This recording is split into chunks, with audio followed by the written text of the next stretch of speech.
by the referee. It was kicked in, and so Team USA still up 2-0 over their opponent today. What is Slovakia? They're playing, and the winner gets to go play against Canada in the gold medal game, right? Canada beat the Finns? Yes, they did. I watched that game. How would I not know? We're going to talk about Curt Cignetti getting another raise, which is good and proper, and he becomes one of 3 guys in college football making the amount of money he's making. That's $13.2 million a year on average through 2033. He joins Kirby Smart and Lane Kiffin in that elite class. People saying Indiana doesn't have money. Indiana doesn't have money? Indiana got all the money. You kidding me? And it's not just Mark Cuban money. There are thousands of Indiana alums, not with Cuban money maybe, but just shy of Cuban money, and there are a few Indiana guys with more than Cuban money, but we don't know their names. They live in relative obscurity, not starring on TV shows or owning NBA franchises. Chris Ballard and Shane Steichen, they're going to talk to the media next Tuesday, and they're going to do it at a time when I can make it. They're not doing it in the morning. They're doing it in the afternoon, so I get to go and listen and question Steichen and Ballard and see what the hell they have to say. To celebrate this, I watched the Colts and the Rams this afternoon on the NFL Network. My God, what a horror show. Even worse than I remembered it.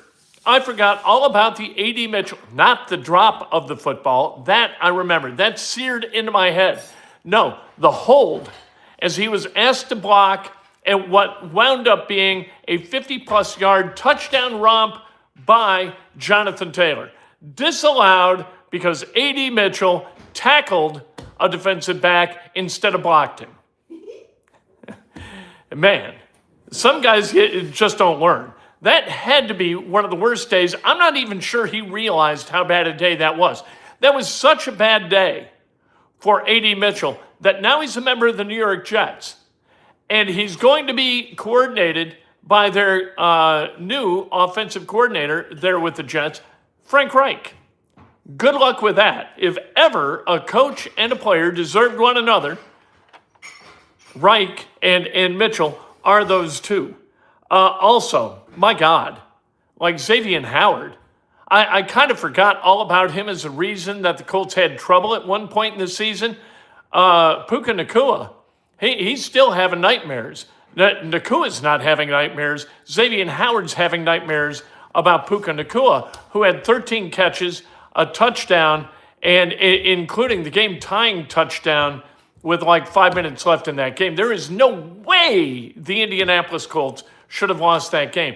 They should have started the season 8-0 and then finished the season like 1-8. They could have gone 9-8. Start 8-0 and not make the playoffs. That'd sting maybe a little bit more than starting 7-1 and not making the playoffs, but not a lot. Hoosiers tonight, they are 10.5-point dogs at Purdue. That's an interesting number. Actually, it's 11.5. It opened at 10.5. Now it's 11.5. That game, 8 o'clock tonight on Fox. And what you got Gus Johnson and Steve Smith calling the action, which is good news for people who have grown disenchanted with the play-by-play stylings of John Fanta. What do they need to do to win? We'll talk about that. Pacers, they look to raise that losing total, but you know what? After losing last night, I don't know whether they're going to be able to do it and get away with not being fined. So maybe they go out and win this game. I don't know how they're going to pursue these last 26 games. They are next to the bottom in the NBA. Further losses, if they do nothing but lose, they can finish in the NBA standings no worse than 20 or no better than 29th. Worse for us, right? Lose, and lose some more. A loss tonight would be huge for the Indiana Pacers because they've got games coming up against the Kings. Kings are terrible. Kings are worse than the Pacers. And you've got other games that they are really going to have to kind of stretch credulity in losing to. And we're also going to talk about about what Indiana has to do to get to the NCAA tournament. This is Inside Indiana Sports. And now, for Friday, February 20th, 2026, brought to you by the great people at Today's Dentistry. Dr. Mike O'Neill, the best dentist in the entire world. That's why he's been my dentist for the last 33 years. I take my health very seriously 6 days out of 7. All right? Most of the time, I'm really, really good about caring for my health. I try to stay fit, right? And part of that means you got to take good care of your mouth because your dental health and your cardiac health are inexorably linked. So get a good dentist. I got one for you, Dr. Mike O'Neill. You got a hole in your mouth? He's got a hole in his schedule, 317-849-2933. What? They're filling fast. They're filling fast. There you go, with fillings. They're filling teeth fast and filling the schedule fast as well. Sorry. That's okay. Give it to me. I got it. Whatever you got, baby. Give it to me. Don't stop. No. Membership has its privileges. And we'll get together, members only, tomorrow morning at about 9. It's Coffee with Kent. I cannot wait to talk to you then. And it's very convivial. It's very give and take. You ask questions, I answer. I ask questions, you answer. It's push me, pull you the whole time through. It's like those Dr. Doolittle beasts that look like llamas, but they got heads pointed in either direction. This guy's trying to go that way. This guy's trying to go the other way. And this guy, he's just saying, what's going on here? That's my ode to Joe Pesci improvising in Goodfellas. Become a subscriber and you can win a prize like Tom Sperrenberger did yesterday from Palo Alto, California, by the way. He won this Cole Beasley autographed Buffalo Bills jersey. He's from Evansville, and he enjoys the show. And so I'm going to send him that jersey because he won that via the incredible prize wheel, which you can just kind of see a profile shot of right there. Congratulations to Tommy. He got me the DM on time and on target. So subscribe. You must be a subscriber to win, and you must use the phrase that pays. And the phrase that pays tonight is, write that check, Herb. We want Herb Simon to write checks as the Pacers continue to find unique and creative ways to lose and lose and lose and lose 26 times. I'm not going to say lose 26 times. By the way, when Indiana wins tonight, and I believe they are going to win tonight at Purdue, we're going full on marching 100 regalia, the hat, the top, the whole thing. Can't wait. I feel very good because Purdue fans, they think that this is a cakewalk, a walk in the park, and it's not, and I'm going to tell you why not in just a couple of minutes. Smash that like button, and if you want to make a donation, no big whoop, but please include a comment or a question that raises the level of discourse on this channel. All right, let's talk about Curt Cignetti and the raise that he got. Another raise. He's got a little-known codicil in his contract. He actually knows quite well that if they go to the the college football playoff semifinals, then he must be paid among the top 3 coaches in college football, or all of the buyout language in the contract is washed. So they got together and they figured this out. He's going to get paid an average of $13.2 million for each of the next, 26, 27, 28, 29, 30, 1, 2, 3, 8 years. Do you know that his initial contract that was signed just over 2 years ago, that seems like a long time ago, and a few $1 million ago, 6 years, $27 million. That's $4.5 million per year before bonuses. Now he's making almost exactly 3 times the amount that he signed for 2 years ago, and he's still underpaid as a head coach at Indiana. Do you know what this has done for Indiana University's application rates? They got them piled up to the ceiling in Rawls Hall. That's where they got them piled to the ceiling. And they're going to use classrooms in Ballantyne to store others. Actually, they don't have written applications anymore. They're all filed online. But for the purpose of our conversation here, that was a more illustrative analogy.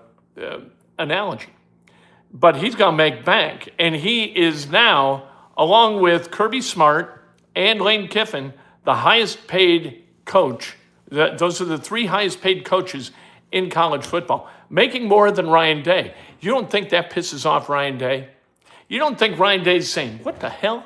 Where did this guy come from where he's got the temerity to beat my ass at Lucas Oil Stadium in the Big Ten football championship? What the hell is this? And now he wins a national championship and he's making more money than me? I'm Ryan Day. I'm Ryan Day. Nobody beats me. Well, ha! Indiana beat your ass. Sullen turd. All right, but that's good. That's good for Indiana, and he is worth every cent. He's not a sullen turd. Why would I even say that? Chris Ballard, Shane Steichen, they're going to talk to the media next Tuesday at the Combine, kind of back-to-back. And so what are they going to say to us? They're not going to say anything to us that we didn't already know. They want to re-sign Alec Pierce. We're going to ask about Alec Pierce. We'd like Alec to stay here. They're not going to commit to using a franchise tag on him because they got to get Daniel Jones done first. There's no point in having Alec Pierce if you don't have Daniel Jones, because Daniel Jones is the guy who can throw the ball to Alec Pierce. Alec Pierce is just a guy who can run fast if you don't get him the football. So you need a quarterback who can do that, and there isn't a free agent in this class who has the ability to do that. And they're not going to trust Anthony Richardson again. And Riley Leonard, at this point, just doesn't have the arm that Daniel Jones does. So that's where that stands, and that's what they'll say. They'll say, we want to have Alex back, but things are going to have to fall into place, blah, blah, blah, blah, blah.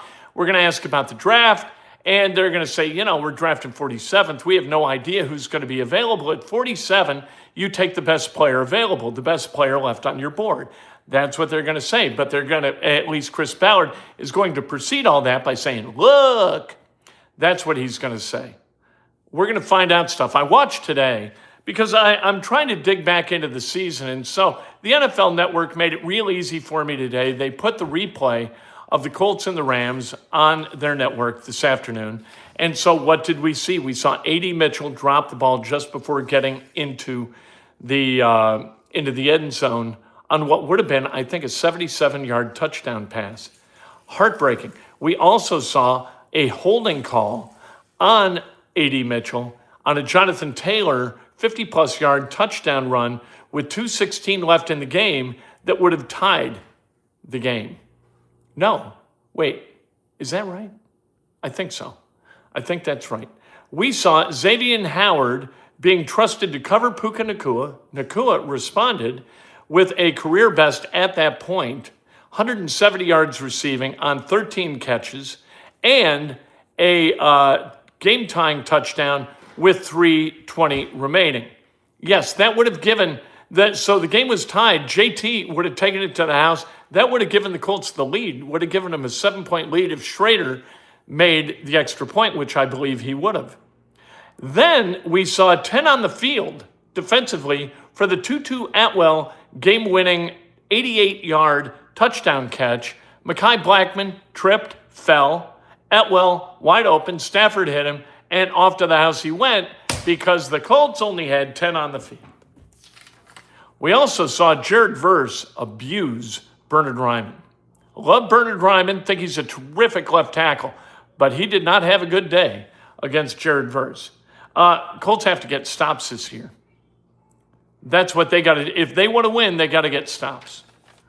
Go figure. Hoosiers. Hoosiers. Plus 11.5 tonight at Mackey Arena against the Boilermakers. That game at 8 o'clock tonight.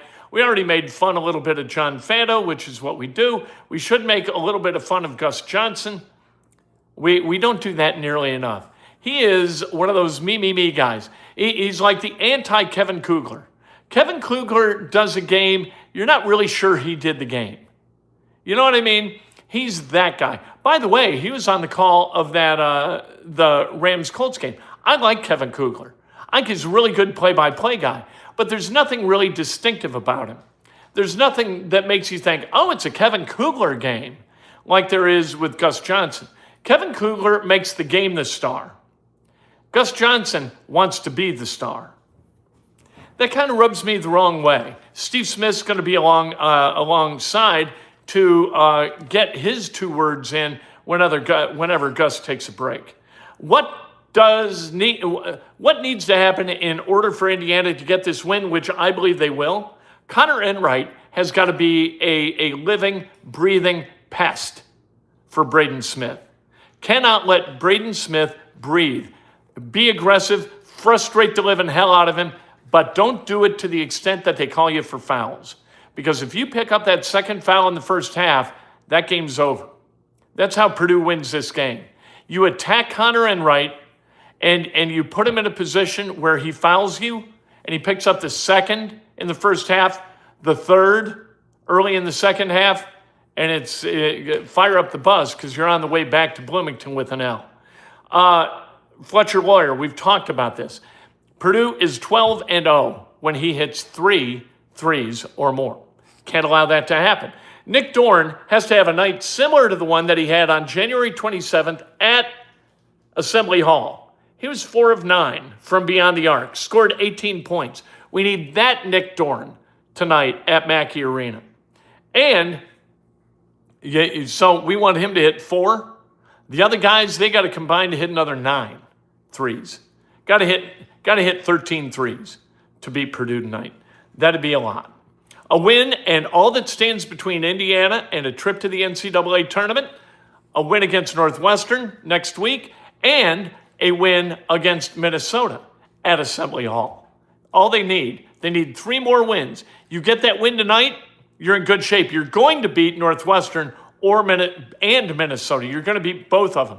And if you don't deserve to go to the tournament anyway. If you can't win against those 2 programs at Assembly Hall, the conversation's academic as to whether Indiana even deserves a trip to the tournament. And that leaves the other 2 games. You know what? You beat Michigan State, great. You don't, great.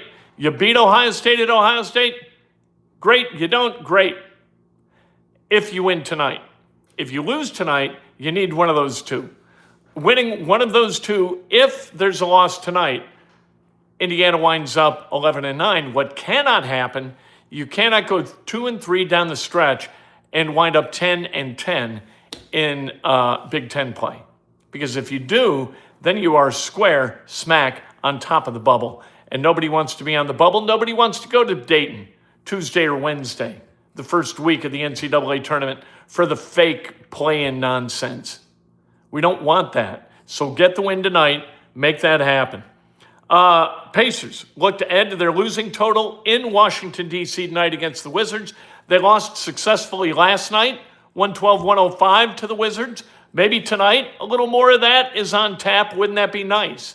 Then with 25 games left, the Pacers would solidify their place next to last in the NBA, just ahead of the Sacramento Kings. That'd be phenomenal. Write the check, Herb. Herbie, what are you doing? This is the best money you'll ever spend. I'm not saying make it look obvious. I'm not saying put me out there at point guard to clank the rims and commit fouls all over the place. And you got Rick Carlisle, who with a bunch of guys who fouled out because we're not very good athletes, decent, not NBA type athletes, for God's sake, where he's got to say, my team's on the floor. But do it without that, without the attitude of Gene Hackman as Norman Dale. It wouldn't be, my team's on the floor. It'd be, my team's on the floor. That's what it would be. We'll see what happens tonight. We will do a post game, and I hope that I am in full IU Marching 100 regalia. I bought that uniform for a reason, to celebrate football wins. But if we beat Purdue tonight at Mackey, we're riding high, we're decking out, and it's going to be mayhem. And I really think they're going to get it done. Come along for my ride tonight, right after the game, right at about 10 o'clock. Can't wait, if we're not so worn out by Gus Johnson talking. You know what I mean? We're going to have a good time. We always do. Belly up to the bar, Tucker. There you go.